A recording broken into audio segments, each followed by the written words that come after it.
Para el año 1962, las Fuerzas Armadas argentinas se encuentran divididas en dos líneas internas, azules y colorados.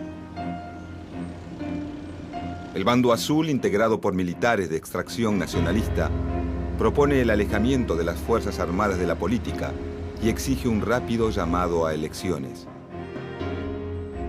El bando colorado, que nuclea a la oficialidad antiperonista, busca impedir el regreso de este partido al poder, aunque para eso haya que alterar el sistema democrático.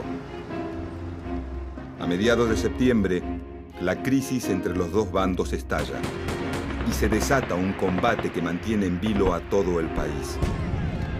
Durante 4 días, los habitantes de Buenos Aires asisten a un desfile de unidades blindadas y tanques de guerra que toman posiciones en puntos estratégicos de la ciudad.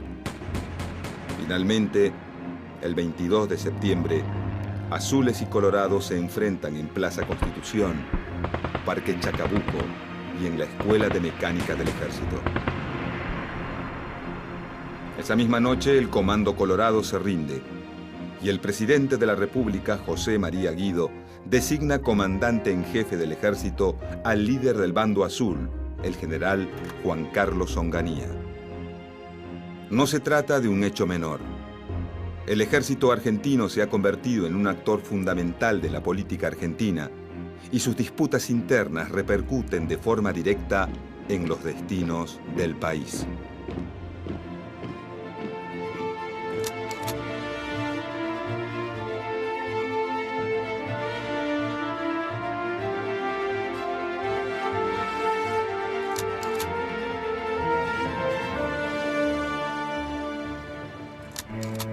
A fines de 1957, la dictadura militar, conocida como Revolución Libertadora, decide llamar a elecciones presidenciales y fija como fecha el 23 de febrero del año siguiente. Para ese momento, el peronismo, partido político mayoritario de la República Argentina, se encuentra proscripto y su máximo líder, el teniente general Juan Domingo Perón, exiliado.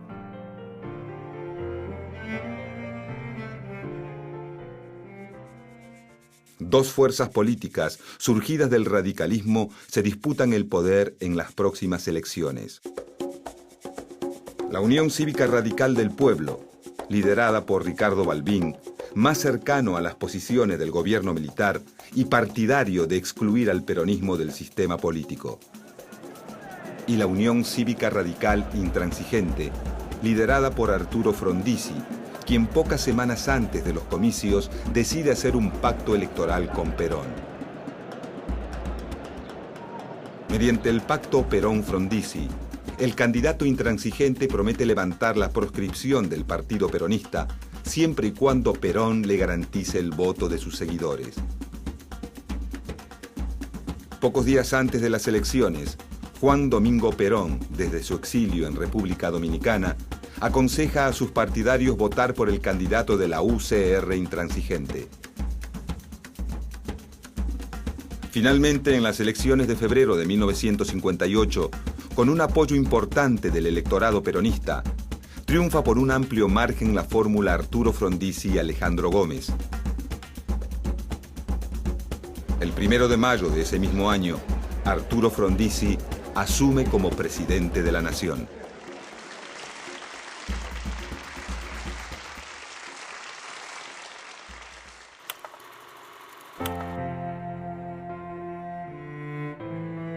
Arturo Frondizi es un político e intelectual de sólida trayectoria, a quien muchos ven como la alternativa no peronista para una política de crecimiento basada en el desarrollo industrial. Su partido gobierna todas las provincias y tiene mayoría en ambas cámaras del Congreso. Pero su gobierno sufre de una profunda debilidad política, ya que las Fuerzas Armadas y el radicalismo del pueblo, desde el primer día, se dedican a obstruir su labor de gobierno. Ante este escenario político desfavorable, Frondizi decide actuar con rapidez.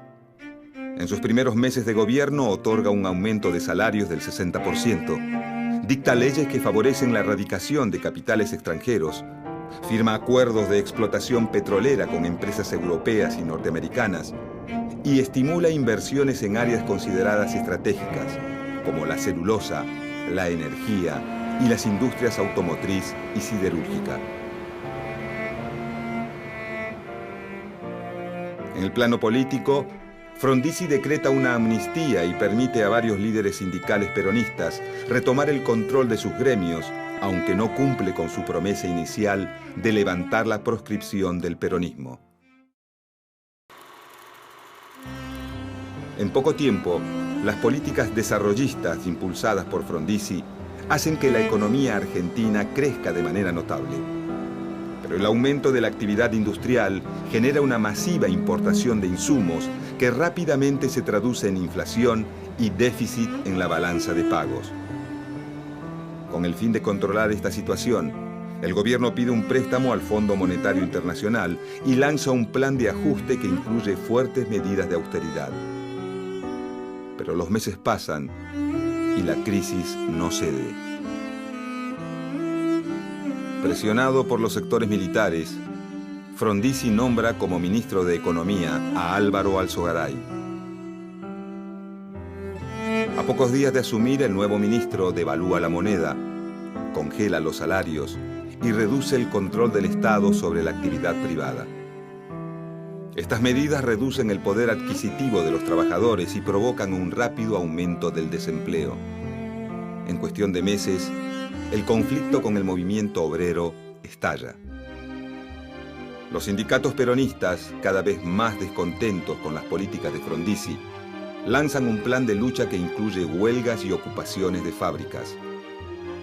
Como respuesta, el gobierno pone en marcha el Plan de Conmoción Interna del Estado, o Plan Conintes. El Plan Conintes divide al país en distintas subzonas militares, donde los comandantes de las Fuerzas Armadas tienen más poder que los gobernadores, y empleados públicos y estatales pueden ser juzgados por tribunales militares.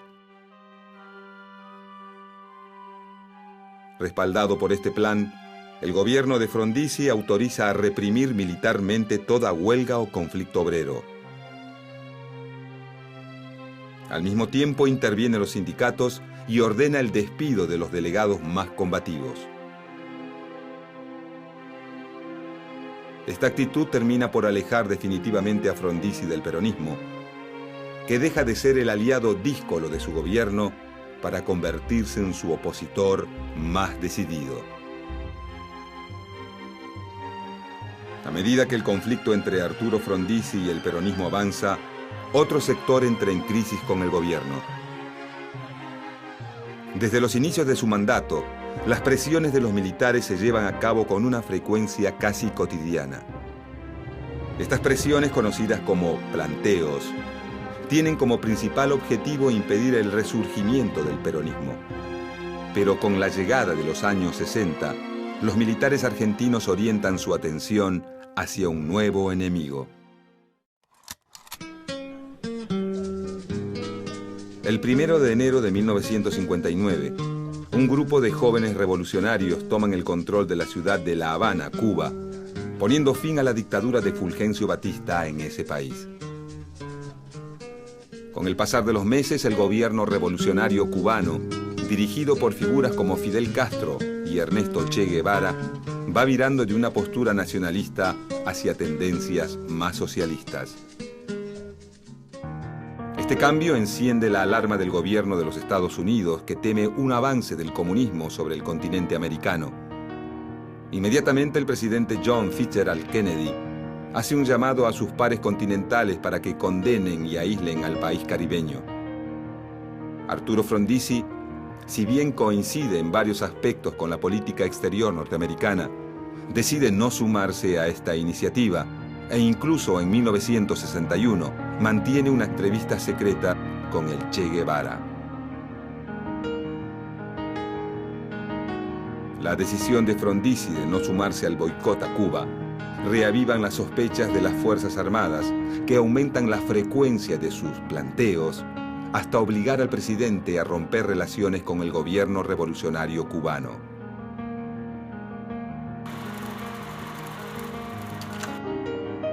Para comienzos de 1962, el panorama de gobierno del presidente Frondizi es bastante sombrío. Los militares lo culpan por no erradicar definitivamente al peronismo y mantener una posición blanda ante lo que ellos llaman el peligro comunista. Los peronistas le echan en cara el no haber cumplido el pacto electoral, y los sectores de la izquierda no le perdonan la ruptura con el gobierno de la Revolución Cubana. Acorralado por todos los frentes, Frondizi levanta la proscripción del partido peronista, permitiéndole participar de las próximas elecciones provinciales. En las elecciones de marzo de 1962, el peronismo gana las gobernaciones de las principales provincias. El triunfo del peronismo genera un profundo malestar entre los militares que amenazan por enésima vez con un golpe de Estado. A esta altura, Frondizi sabe que sus días en el gobierno están contados. Como última maniobra de salvataje, cambia a todos los ministros de su gabinete e interviene en las provincias ganadas por el peronismo. Pero ya es tarde. La residencia de Olivos es ahora el escenario de dramáticas horas. Los altos mandos han resuelto insistir en el pedido de renuncia al doctor Arturo Frondizi. La respuesta es siempre una: no renunciaré.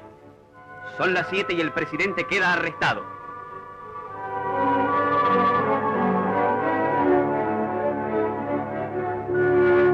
A las 7:46, en su automóvil oficial y escoltado por otros coches donde viajan altos jefes de las tres armas, se dirige al sitio prefijado, el Aeroparque. El 29 de marzo de 1962, los comandantes en jefe de las Fuerzas Armadas lo desplazan del poder y asume en su lugar José María Guido, presidente del Senado. Esa misma noche, Arturo Frondizi es detenido y confinado en la isla Martín García, siguiendo el camino iniciado años atrás por Hipólito Yrigoyen y Juan Domingo Perón. En sus primeros días de gobierno, Guido asume un compromiso por escrito con las Fuerzas Armadas en el que ratifica la proscripción del peronismo, a la que agrega también la del comunismo. El compromiso de Guido también incluye la prohibición de las huelgas y el impedimento a los sindicatos de estrechar vínculos con partidos políticos. En el invierno de 1962, una nueva crisis hace tambalear la economía argentina. Álvaro Alzogaray, que acaba de asumir por segunda vez como ministro, con la intención de aliviar las finanzas, pospone los pagos a jubilados, aumenta los impuestos y toma nuevos créditos externos. Las medidas impopulares de Alzogaray deterioran aún más la imagen del presidente Guido, que solo se mantiene por el apoyo de los militares.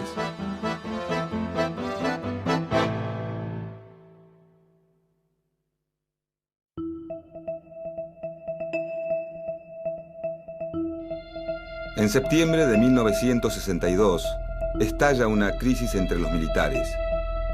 Finalmente, los sectores nacionalistas del ejército deciden separarse de los oficiales antiperonistas que participaron en el golpe del 55. La crisis desemboca rápidamente en un conflicto armado que se da a conocer como el enfrentamiento entre azules y colorados. Los colorados quieren evitar a toda costa el regreso del peronismo, al que consideran un movimiento sectario y violento que puede dar lugar al ascenso del comunismo. Por su parte, los azules proponen el alejamiento de los militares de la política, ya que ésta solo ha conseguido dividir a las Fuerzas Armadas. Guido primero da su apoyo a los colorados, pero 2 días después, ante la superioridad bélica de los azules, cambia de opinión. Finalmente, el 22 de septiembre de 1962, los azules consiguen la rendición de los colorados y el presidente Guido designa a su líder, el general Juan Carlos Onganía, comandante en jefe del ejército. La rápida reacción de Guido ante el conflicto entre azules y colorados logra un período de paz que dura unos pocos meses hasta que una crisis internacional vuelve a desatar la disputa entre ambos bandos.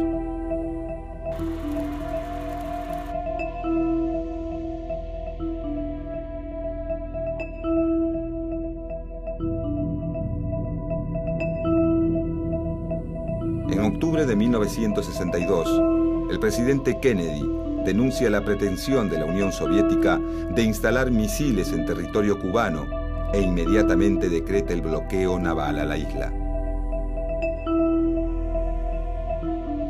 El gobierno argentino es uno de los primeros en apoyar la iniciativa y envía 2 destructores de la Marina de Guerra. Al mismo tiempo, el jefe de la Fuerza Aérea Argentina, sin consultar con el presidente, compromete a título personal la participación de su arma. El gesto genera un considerable disgusto en el seno del gobierno, el que exige su destitución. La destitución del jefe de la Fuerza Aérea aviva los ánimos del bando colorado. Por otra parte, la proximidad de las elecciones hace que muchos de sus integrantes comiencen a temer el regreso al poder de su peor enemigo.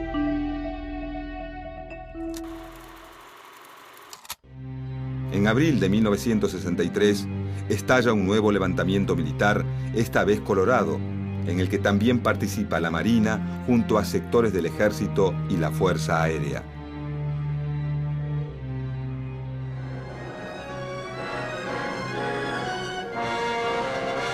En las calles céntricas se levantan barricadas que prevén ataques.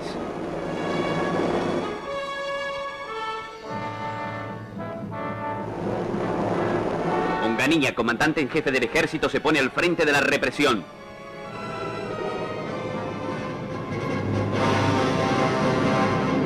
Los revolucionarios tomaron las radios de la capital federal, pero al poco tiempo fueron desalojados.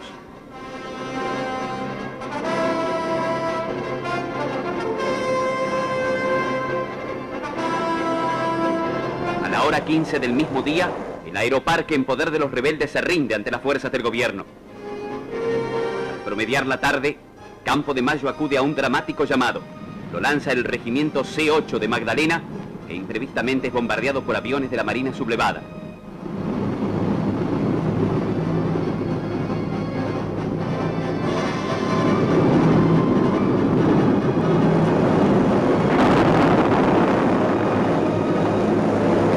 Y la lucha prosigue violentamente.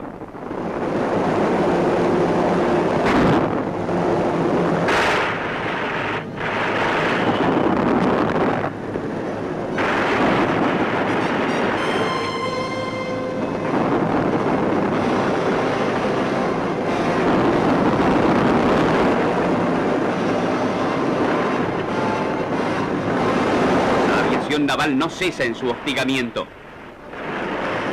Al amanecer, los cuarteles presentan un cuadro angustioso. Tropas que responden al general Lanusse, llegados de Campo de Mayo, y también a López Aufranc, inician el avance hacia la base naval de Punta de Indio. Los aviones adictos al gobierno inician el bombardeo final.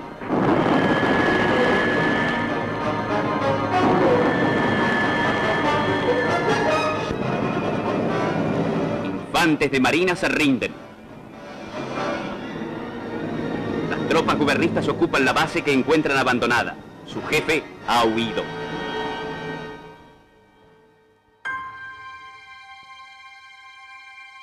La violencia de este último enfrentamiento deja un saldo de 24 muertos y más de 80 heridos. Y hace que los líderes de ambos bandos reconsideren sus posiciones. Si no quieren seguir enfrentándose, deben cambiar de raíz el sistema político. Y ese cambio solo puede ser posible con la proscripción definitiva del peronismo. Las elecciones de julio de 1963 constituyen una prueba, tanto para el gobierno de Guido, que busca la extinción total del peronismo, como para el Partido Peronista, que pone en juego su capacidad de supervivencia.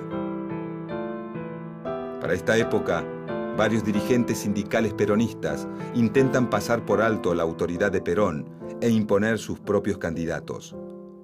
Perón, al ver cuestionado su liderazgo, desautoriza a estos dirigentes e impone la candidatura a presidente de Vicente Solano Lima. El gobierno de Guido, amparado en la legislación de 1955, impide participar de las elecciones a la fórmula de Solano Lima. Ante esta nueva prohibición, Perón llama a sus seguidores a votar en blanco. Llegada la fecha de los comicios, la contienda se termina dirimiendo entre Arturo Humberto Illia, candidato por la Unión Cívica Radical del Pueblo, Oscar Allende, candidato por el radicalismo intransigente, y el expresidente de facto Pedro Eugenio Aramburu, candidato por la Unión del Pueblo Argentino, o UDELPA, partido político que representa al sector más duro del antiperonismo. Finalmente, en las elecciones de julio de 1963, Arturo Illia es elegido presidente de los argentinos con tan solo el 25% de los votos. Illia no es la figura más fuerte de su partido. La razón de su candidatura tiene que ver con que Ricardo Balbín, principal líder de la UCR del Pueblo, intuye que cualquier gobierno que surja de estas elecciones va a tener muy poco poder. Desde el día de su asunción, Illia busca darle un papel fundamental al Congreso y las instituciones republicanas. Pero su intención choca con la realidad de un país prácticamente gobernado por el ejército y en el cual tiene mucho peso las principales corporaciones, como los sindicatos. En el aspecto económico, el gobierno de Illia aspira a acentuar el rol activo del Estado. Durante su periodo, se impulsa una ley para bajar el costo de los medicamentos y se anulan todos los contratos petroleros firmados bajo el gobierno de Frondizi con la intención de renegociarlos. La ley de medicamentos y la anulación de los contratos petroleros le granjean rápidamente a Illia la antipatía de desarrollistas y liberales, además de provocar un profundo descontento al gobierno norteamericano. Mientras las políticas nacionalistas de Illia generan nuevos enemigos, su relación con el peronismo empeora progresivamente. La intención del gobierno de controlar los fondos sindicales e interferir en las elecciones internas de la CGT desata una ola de huelgas y ocupaciones de fábricas que paralizan al país durante un mes y medio.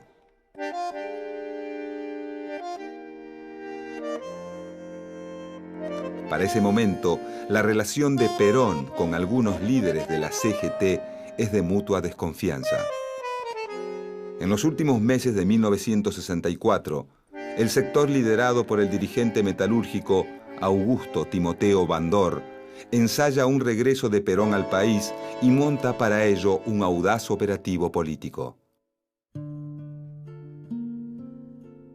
Como era de esperar, debido a las presiones militares, el regreso de Perón se frustra y su vuelo es obligado a aterrizar en Brasil para después volver a España. Ante el fracaso del operativo Retorno, Perón enfría sus relaciones con Bandor y comienza a alentar a los sectores más combativos del sindicalismo. Con el fin de contribuir a la fractura entre Perón y los líderes sindicales, en 1965, el gobierno de Illia convoca a elecciones legislativas, autorizando al peronismo a presentar sus propios candidatos. Bandor, cada vez más alejado de la influencia de Perón, forma su propio partido, la Unión Popular, una alianza política entre dirigentes sindicales y caudillos provinciales neoperonistas. En las elecciones de marzo de 1965, la Unión Popular se impone con un 36% de los votos. La victoria del partido de Bandor demuestra que es posible un peronismo sin Perón y agita nuevamente los ánimos de las Fuerzas Armadas.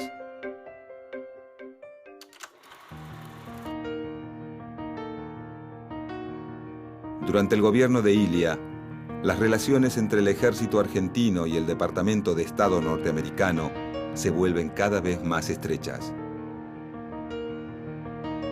En 1964, durante la quinta conferencia de ejércitos americanos en la Academia Militar de West Point, el teniente general Juan Carlos Onganía, en representación del ejército argentino, adhiere a la doctrina de seguridad nacional, una política impulsada por el gobierno de Estados Unidos que tiene la finalidad de frenar el avance del comunismo en el continente americano.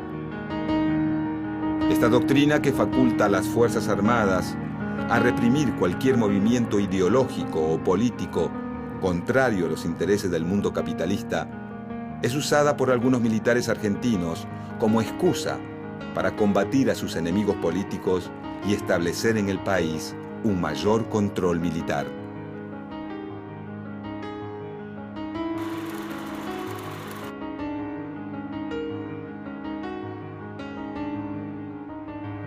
Para fines de 1965, la figura de Arturo Illia está totalmente debilitada.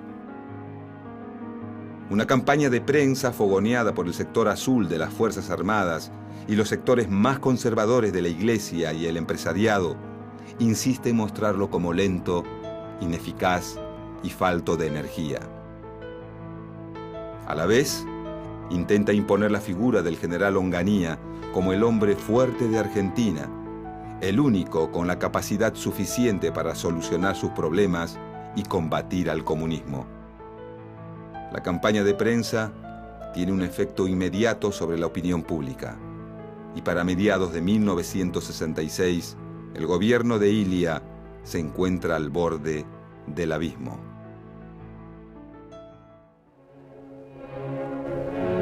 En las últimas horas de la tarde del día 27 de junio, se agravó la tensa situación existente desde tiempo atrás en las Tres Armas, que había dado motivo a varias reuniones de los altos mandos militares y del Poder Ejecutivo.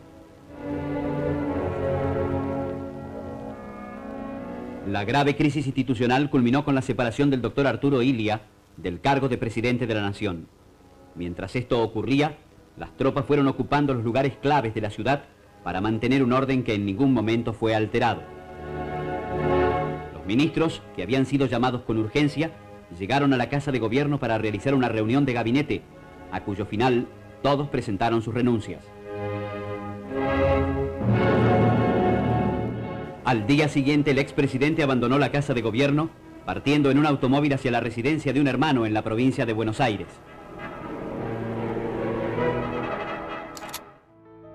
Esa misma noche, los comandantes del golpe designan presidente de la Nación al general Juan Carlos Onganía. De esta manera, Onganía, el líder del bando azul que proponía el retorno a la democracia y el alejamiento de los militares de la política, termina convertido en el nuevo presidente de facto de la República Argentina. Si así no lo hiciere, Dios y la nación me lo demandan.